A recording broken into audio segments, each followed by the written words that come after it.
suara terkait yang viral kemarin yang lagi LA, seperti apa sih kondisi sebenarnya sih sampai Oke, itu emang benar, itu di Altadena di LA. Pada saat itu kita lagi habis mengunjungi salah satu rumah WNI ya, yang terbakar juga di Pasadena. Itu kira-kira 3 blok dari situ. Kita jalan di situ bersama ada Yafi, anak dari YouTuber Indonesia di sana tuh, anak LA. Tapi dia juga lagi nggak bikin YouTube juga, cuman karena ada beberapa teman-teman di sini media yang minta kayak apa sih yang sebenarnya di sana, karena kan yang beredar di sini kan banyak video-video dan berita-berita hoax ya. Jadi video-video AI yang di sini beredar dan orang pada percaya. Nah, mereka pengen gue yang kebetulan pas ada di sana kasih lihat gimana sebetulnya yang terjadi, karena berita yang di sini juga kan kebanyakan bilang bahwa rumah yang terbakar itu rumah-rumah artis, rumah-rumah gede doang. Padahal enggak. Bahwa yang paling alhamdulillah. Padahal yang paling banyak itu adalah justru rumah-rumah working class atau menengah bawah yang juga kena jadi korbannya di sekitar Altadena. Nah, jadi kita ke sana dan di situ ada National Guard, ada FBI, ada polisi, dan kita sempat ngomong sama aparat itu bahwa kita boleh nggak ngambil gambar sini? Boleh sih kakak, perlu permit atau permission atau enggak, silakan aja. Selama itu ada di sidewalk dan di public space, ya tidak masuk ke trespassing area, nggak masuk ke properti orang atau melewati garis kuning. Dan di situ bukan cuma gue doang, ada puluhan orang lahir yang ngambil video dari orang umum, ada influencer kali ya, gue nggak kenal mereka juga, ada TV-TV gede yang mereka ngambil gambar di sepanjang jalan itu, banyak banget. Dan itu kita udah berjalan udah berapa blok di jalan, udah bersama-sama orang-orang yang lain, malah gue juga sempat diwawancara juga sama media sana gitu. Nah, terus habis itu pas habis kita jalan dari rumah sebelah, terus habis itu kita pengen ngobrol sama orang Indonesia yang emang tahu keadaan di situ kan, tahu keadaan selama mereka tinggal di LA itu gimana gitu kan. Jadi bahwa orang bilang banyak yang nyumpain kan yang di sini di Indonesia bahwa bilangnya katanya syukurin tuh Amerika, biarin aja nggak kena orang-orang kaya. Terus kan sebelumnya kan kita membantu juga kan banyak orang-orang yang terkena dampaknya, orang Indo yang juga rumah terbakar banyak juga gitu. Dan banyak netizen yang bilang nyumpain biarin aja orang Indonesia kan juga di sana orang kaya. Nah disitulah gue mau wawancara orang Indonesia juga yang ibaratnya baru punya rumah setelah sekian 19 tahun mereka baru bisa beli rumah dan lain sebagainya gitu. Nah habis itu posisinya dari yang sebelah kita pindah ke sebelah, gimana ya kita mau ngomong ya, mau ngobrol. Nah beradalah kita di depan rumah itu kan ya. Ini emang kita kayak diatur oleh Tuhan untuk berdiri di situ gitu. Ya udah pas berdiri di situ kita juga nggak tahu, ada yang punya rumah nggak tahu orang itu rumahnya udah rata semua, nggak ada nomor rumahnya, nggak ada rumah, itu udah nggak ada rumah pokoknya kan kita diizinin sama aparat bilang lo boleh ngambil video di mana aja selama lo di public space atau di sidewalk, emang ada diizinin dan itu puluhan orang lain. Dan di sebelah kita juga ada TV gede, ada juga orang yang ngambil gambar, dan malah kalau dilihat di video viralnya itu ada juga tuh orang yang ngambil gambar malah ngelewatin garis kuning kan, tapi didiemin aja gitu kan. Nah pas gue baru ngomong sekitar paling sebelum semenit ya, 20 menit tiba-tiba ada yang nanya who are you ya, kita bingung who are you ke siapa gitu kan.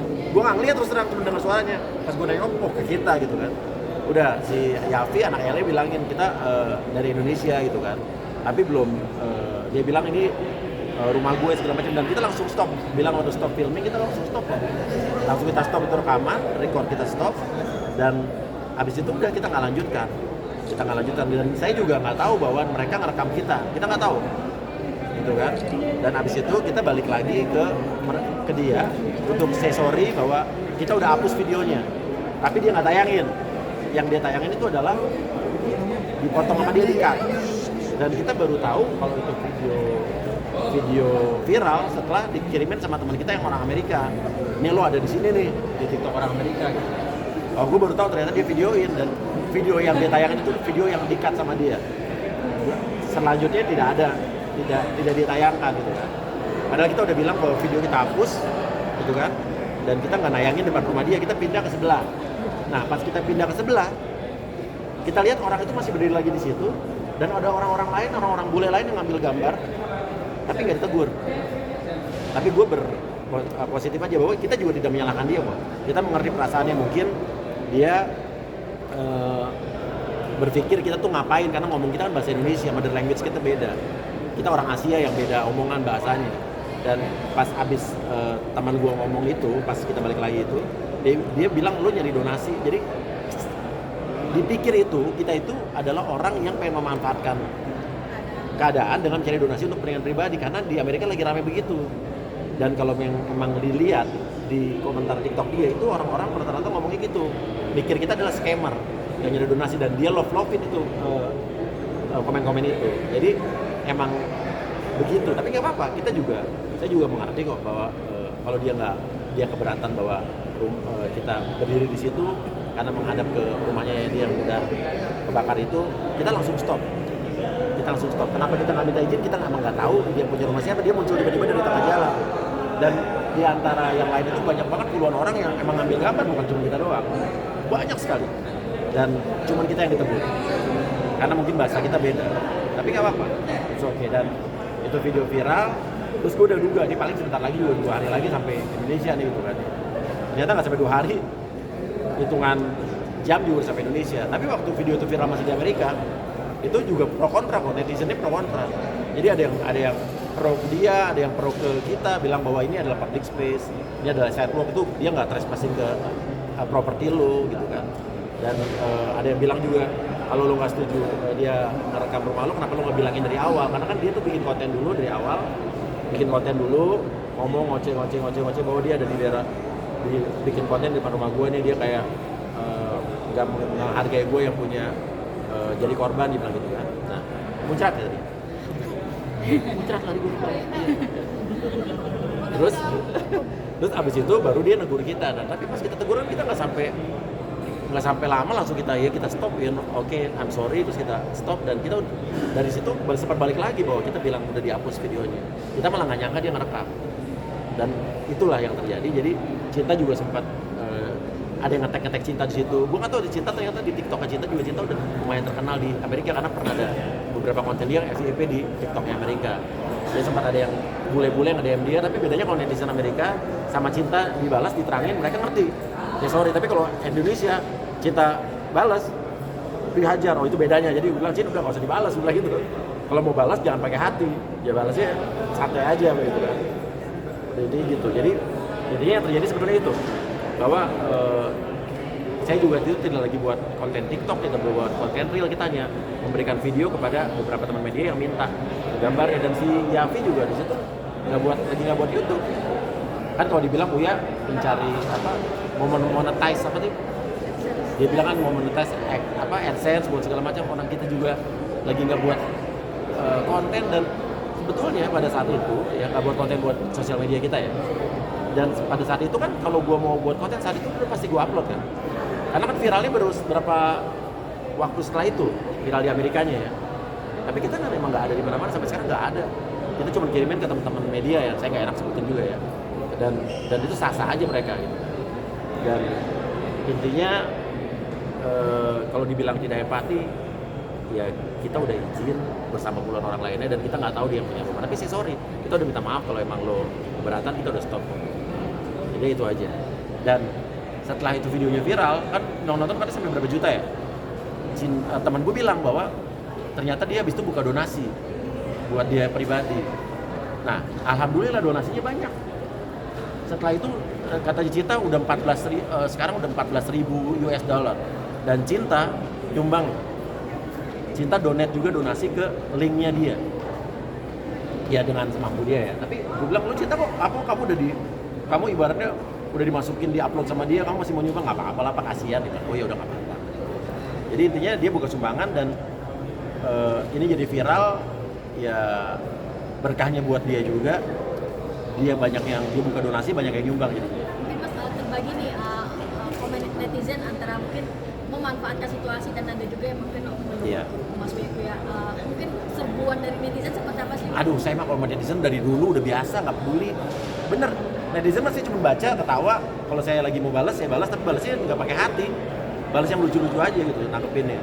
Terus kalau emang ada yang netizennya ngomongnya masuk akal, saya balas terima kasih. Tapi kalau yang udah ngata-ngatain dengan bahasa kotor, kasar, saya kadang-kadang balasnya dengan yang lucu-lucu gitu kan. Jadi misalnya, oh dasar lu keluarga tai gitu misalnya. Oh gue bilang, oh kita satu keluarga dong berarti, gitu. Cuman gue bedanya, gue anak angkat, gitu. Gitu-gitu aja. Tapi kalau yang ngomongnya lain kali lebih hati-hati, oh iya makasih. Gitu. Tapi kadang-kadang yang lain udah, ya gue baca aja udah gitu. Tapi kalau netizen mah gue udah kebal lah dari dulu. Karena netizen tuh rata-rata dia senang melihat orang susah melihat orang senang. Kalau kita lagi kesalahan begini, paling senang netizen. Wah kita serang dia. Tapi kalau kita berbuat kebaikan, netizen nggak senang. Coba kalau gue lagi buat konten-konten apa, coba gue nolongin TKI, PMI, mulangin orang yang koma, mulangin jenazah yang meninggal dari luar negeri pakai duit pribadi. Emang konten gue rame? Sepi banget nggak. Netizen nggak suka gitu. Yang suka cuma orang-orang sekitar kita aja yang pikirannya waras. Gitu. Tapi giliran gue buat kesalahan kayak begini nih, wah serang rame-rame, serbu rame-rame. Dan yang menyerbu gue bukan hanya netizen juga, netizen terbagi-bagi. Ada juga orang-orang yang benar-benar emang orang-orang yang bener oh Uya nggak bener nih, dia kritik gue dengan cara yang tidak kasar, itu oke. Tapi ada yang udah ngomongnya kotor, jorok segala macam. Dan template tuh gue perhatiin nih, template rata-rata seragam, Uya dari Malaysia, Uya diklaim dari Malaysia segala macam. Rata-rata gue buka followersnya 0, postingannya 0.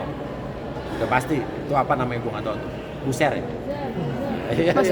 Mas Uya lama sih di LA dan kemarin ke Amerika sendiri? Gue seminggu lebih. Ngapain sih Mas? Kalau ditanya lagi ada yang bilang Uya masa reses kok keluar negeri. Uya itu reses di Jakartanya udah selesai dari tanggal 30 Desember. Udah ada laporannya, udah selesai resesnya. Dan kalau ditanya lagi, ngapain lu reses di luar negeri? Ini yang lu pada nggak tahu. Uya itu dapilnya DKI 2. Artinya daerah pemilihan gua DKI 2 itu Jakarta Selatan, Jakarta Pusat, dan luar negeri.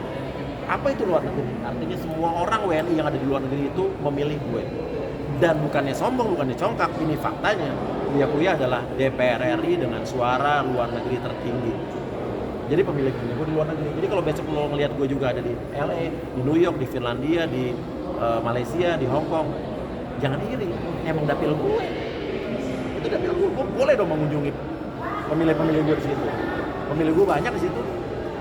Ini bukan sibuk luar negeri ngapain gitu ya Mas? Nggak tahu, bisa dibilang katanya nggak bisa lepas dari baju keartis Anda nih Mas Tempat. Gimana mungkin? Apa sih, Bang? Kan banyak yang bilang, maksudnya ada klarifikasi nih kan. Banyak juga yang bilang ini kayaknya nggak bisa lepas dari keartisannya di konten terus apa segala macam. Lah emang kita artis. Kita DPR tapi kita artis. Gue tanya sekarang anggota DPR, emang nggak ada anggota DPR yang nggak ngonten? Ada. Semua ngonten. Artis ngonten. Netizen juga ngonten. Lah netizen yang berapa gue emang kalau lihat Instagram kita buka emang nggak ngonten? Ngonten. Terus ditanya lagi, lo ngonten demi dapat duit monetize. Emang Instagram sama TikTok ada duitnya? Gue belum tahu. Setahu gue ada duitnya kalau misalnya live TikTok doang. Iya kan? Kalau kita posting di TikTok, di Instagram emang ada duitnya? Nggak ada setahu gue. Terus Uya nyari like viewers, udah kelas kayak gue udah nggak nyari viewers. Kalau lu pada pasti nyari. Ya. Kalau gue udah nggak nyari viewers. Mas Uya, kalau media yang minta tolong untuk kasih kondisi di sana itu boleh disebutin mungkin media apa? Nggak etis lo gue sebutin. Tapi lo bisa lihat lah nanti yang make footage gue harus kelihatan. Tapi itu tidak salah media itu juga kan, media itu nggak salah nggak minta tolong. Lo kalau pada di sini juga ada yang sering minta tolong gue ngambil gambar, ngaku aja ada. Emang gue nggak kasih? Gue kasih kan, bener nggak? Tapi juga ada teman ada wartawan yang atau gue apain buat teman-teman media, lo kenapa ya gitu? Mungkin media TV atau online? Nggak ngerti media apa. Yang jelas bukan media besar. Mas mungkin kejadian ini berdampak sama kerjaan di DPR nggak sih? Mungkin ada teguran segala macam? Nggak ada. Dan gue merasa gue fine aja. Kalau kesalahan yang gue buat itu kemarin gue tidak tahu. Ini kan gini, kejadian seperti ini kan sebenarnya ada 3 penyebabnya: ketidaktahuan, kesalahpahaman, atau kurang informasi.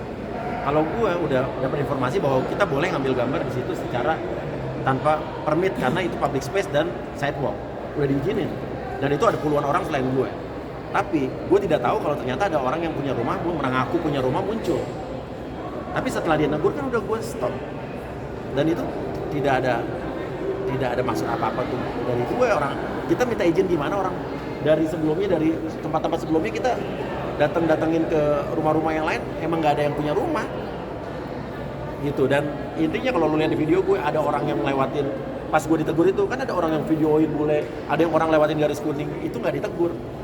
Itulah yang namanya posisi dan waktu menentukan. Gue bilang posisi itu menentukan, betul. Posisi gue lagi salah di situ. Coba kalau gue geser ke rumah sebelah, nggak jadi itu viral. Iya.